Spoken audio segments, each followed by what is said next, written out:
ፌጦ ድሮ ልጆች ሆነን ለኔና ለእህቶቼ አያታችን አዲስ ዓመት በመጣ ቁጥር የመጀመሪያውን ቀን ጠዋት ምግብ ከመብላታችን በፊት ፌጦ በሎሚ ተደርጎ በእንጀራ ይፈተፈትና እሱን ታጎርሰን ነበር።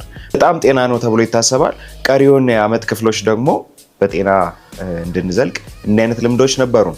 ይሄ ባህል አሁን መኖሩን አላውቅም። እስኪ ሁላችሁም በየቤታችሁ ያላችሁን ልምድ እናቶቻችሁ፣ አባቶቻችሁ ፌጦ ለምን ይሰጧችሁ እንደነበረ የምታስታውሱ በሙሉ ኮሜንት ሴክሽን ላይ ያሳውቁኝ። ለዛሬ ግን እኔ እንደ ኒውትሪሽኒስት የፌጦን ጥቅሞች እነግራችኋለሁ። ፌጦ ዝቅተኛ የካሎሪ መጠን ያለው ሲሆን በቫይታሚን ኤ፣ ሲ፣ ኬ እንዲሁም በኦሜጋ 3 ፋቲ አሲድ የበለጸገ ነው። ይህም በሽታ የመከላከል አቅምን ለማሳደግ፣ በሰውነት ውስጥ ያለ ኢንፍላሜሽንን ለመከላከል፣ ለልብ ጤና፣ የተለያዩ የሰውነት ክፍሎች ስራቸውን በአግባቡ እንዲሰሩ ለማገዝ፣ ለነዚህና ለሌሎችም እጅግ በርካታ የጤና ጥቅሞች የሚውል ነው።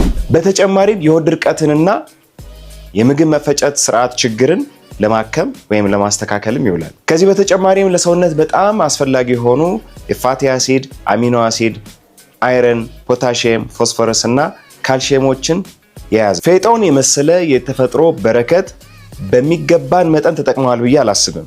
ስለዚህ በዩቲዩብ ፔጃችን የፌጦን ጥቅሞች ሰፋ ባለመልኩ ይዤላችሁ ቀርባለሁ። ሊንኩ ባዮ ላይ ያለ። ሰብስክራይብ ያደረጋችሁ የደወል ምልክቷን የተጫናችሁ አብራችሁን ቆዩ።